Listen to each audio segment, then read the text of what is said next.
दुनिया में भारत का परचम फहराएगा, इस संकल्प और उद्देश्य के साथ विद्यार्थी परिषद सक्रिय है। उस विद्यार्थी परिषद के आह्वान पर आप यहाँ पधारे, इसके लिए मैं फिर से आपका धन्यवाद करता हूँ। विद्यार्थी परिषद की मान्यता सदैव से रही है कि किसी भी देश का युवा समाज का निर्मम आलोचक होता है।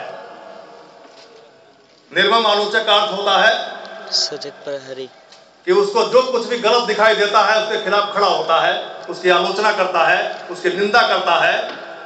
जहां भी अन्याय दिखाई देता है उसके खिलाफ वो खड़ा हो जाता है, संगठित हो करके, ताल ठोक करके, और इसीलिए वो युवा है। इस सभागार में प्रदेश के कोने कोने से आई हुई इस युवा शक्ति के विषय में सारी दुनिया को ज्ञात है। दुनिया में आने वाले सारे परिवर्तनों का वाहक यही युवा शक्ति रही है, और इसलिए आज जब उत्तर प्रदेश के कोने कोने से हम आए हैं तो मैं विश्वासपूर्वक कह सकता हूं कि भारत में परिवर्तन आएगा। यह परिवर्तन लाने के लिए ही यह शक्ति स्थान स्थान पर संगठित हुई है। विद्यार्थी परिषद ने शुरू के दिनों में ही अपनी सैद्धांतिक भूमिका में इसकी घोषणा की थी कि छात्र कल का नहीं आज का नागरिक है, और इसलिए 18 वर्ष में उसे मताधिकार प्राप्त होना चाहिए। इसके लिए विद्यार्थी परिषद ने लगातार संघर्ष किया, और 17 वर्षों के प्रयत्न के बाद भारत की वास्तविक युवा शक्ति को लोकतंत्र में वास्तविक सहभागिता प्राप्त हुई। इसका श्रेय भी विद्यार्थी परिषद को है। हम सब यह जानते हैं कि विद्यार्थी परिषद कहती है कि हम दलगत राजनीति से अलिप्त रहकर रचनात्मक कार्यक्रमों के माध्यम से आगे बढ़ेंगे। विद्यार्थी परिषद को जानने वाले प्रत्येक व्यक्ति को यह ज्ञात है कि दलगत राजनीति से ऊपर उठकर या उससे अलिप्त रहकर काम करने का वास्तविक अभिप्राय है, वास्तविक अर्थ है देश के हित में काम करने का संकल्प लेना। जब हमें कहते हैं कि हम दलगत राजनीति से अलिप्त हैं तो उसका यह अर्थ होता है कि देश के खिलाफ जो भी काम करने के लिए आगे बढ़ेगा उसके विरुद्ध इस देश की युवा शक्ति खड़ी हो जाएगी, और जो देश के हित में काम करेगा यही युवा शक्ति उसके पक्ष में भी खड़ी होती हुई दिखाई देगी। एक ही प्रकार के व्यक्ति या दल यदि एक समय में देश के पक्ष में काम करेंगे, समाज के हित में काम करेंगे, तो विद्यार्थी परिषद उसके साथ खड़ी होगी। लेकिन वही व्यक्ति या दल यदि दूसरे क्षण देश के खिलाफ काम करता है तो उसके विरुद्ध भी यही छात्र शक्ति खड़ी होगी। वास्तविक अलिप्तता का अर्थ यह होता है। दलगत राजनीति से अलिप्तता का अर्थ यह नहीं होता कि हम मंथरा की तरह यह कहें कोई नृप होई हमें का हानि। यह जो भावना है कोई नृप होई हमें का हानि, उसको मानने वाली विद्यार्थी परिषद नहीं है। और इसीलिए विद्यार्थी परिषद ने आज, अरे बैठो यार, विश्व के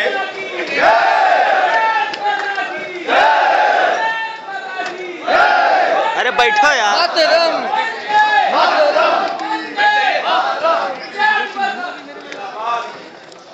हमारे इस कार्यक्रम के मुख्य अतिथि माननीय कलराज जी मिश्र आ गए हैं। मैं उनका यहां से हार्दिक स्वागत करता हूं। और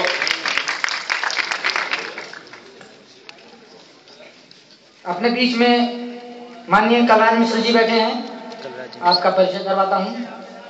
1963 में आप संघ के प्रचारक हुए थे, 1968 में जनसंघ के संगठन मंत्री, सन 74 में जेपी आंदोलन के समय हुई समग्र क्रांति आंदोलन में पूर्वी उत्तर प्रदेश के संयोजक, राज्यसभा के सदस्य रह चुके हैं। 1978 में भारतीय जनता युवा मोर्चा के प्रथम राष्ट्रीय अध्यक्ष, 1980 में भाजपा उत्तर प्रदेश के संगठन महामंत्री, 91 में प्रदेश अध्यक्ष, 2006 में राष्ट्रीय उपाध्यक्ष रह चुके हैं। 1996 में आप कैबिनेट मंत्री थे उत्तर प्रदेश सरकार में।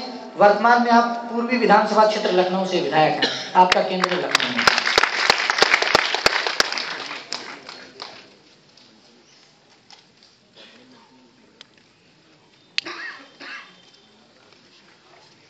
अब मैं लखनऊ महानगर मंत्री दिव्यांशु जी से अनुरोध करता हूं कि माननीय कलराज जी का पुष्पगुच्छ देकर स्वागत करें।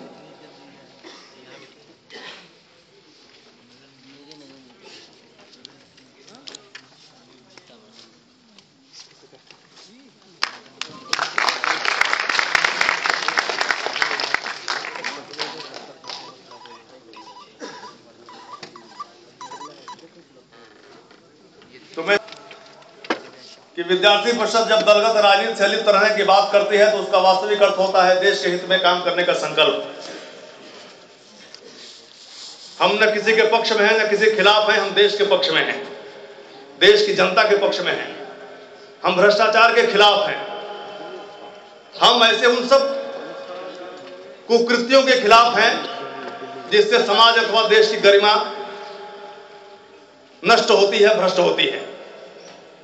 विद्यार्थी परिषद और इस देश की युवा शक्ति यह मानती है कि ऐसी सरकारों को सत्ता में रहने का कोई अधिकार नहीं होता जो सरकारें निरंकुश हो जाती हैं, भ्रष्ट हो जाती हैं, और केवल भ्रष्ट नहीं होती तो बड़ी निर्लज्जता के साथ अपने भ्रष्टाचार को छुपाने के लिए और भ्रष्टाचारियों को संरक्षित करने के लिए अनेक प्रकार से सक्रिय हो जाती है। इन सब बिंदुओं पर विचार करने के लिए तुष्टीकरण जैसी भयावह परिस्थिति पैदा हुई है इस देश में, और हम जानते हैं कि तुष्टीकरण की नीति के कारण इस देश का एक बार बंटवारा हो चुका है। उस भयानक नीति को छोड़ने के लिए सरकारें तैयार नहीं है। ऐसे मुद्दे हमारे सामने हैं और ज्वलंत प्रश्न है इस पर कि क्या होना चाहिए। क्या ऐसे लोग बार बार चुनकर के आएंगे जो देश को बांटने का काम करते हैं, या ऐसी परिस्थितियां पैदा करते हैं कि समाज में अनेक प्रकार का विखंडन उत्पन्न हो। हम ऐसे विषयों पर भी चर्चा करना चाहते हैं कि विस्फोट करने वाले आतंकवादियों को छुड़ाने वाली सरकारों को क्या सत्ता में रहने का अधिकार है या उनके प्रतिनिधि चुने जाने चाहिए। शिक्षा में सर्वत्र अराजकता की स्थिति है। लाखों शिक्षकों के पद उत्तर प्रदेश में रिक्त हैं, और जब छात्र आवाज उठाता है, वह शिक्षा में गुणवत्ता लाने की बात करता है, शिक्षकों की भर्ती करने की बात करता है जिससे कक्षाएं चल सके और पढ़ाई सुचारू हो सके, तो उसके ऊपर बर्बर लाठियां चलाई जाती हैं, पुलिस या कहर ढाया जाता है, और सरकार जानबूझकर यह सब करती है। एक चिकित्सक छात्र, छोटा सा कोई एक्सीडेंट होता है और सरकार के विधायक गुंडों को बुलाकर और फिर बाद में पुलिस के साथ मिलकर के बर्बर कहर ढाते हैं।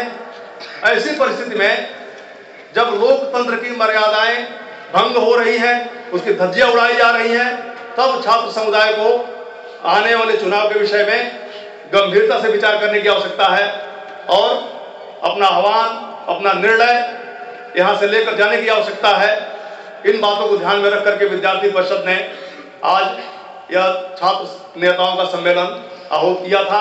उस सब में आप सब उपस्थित हैं।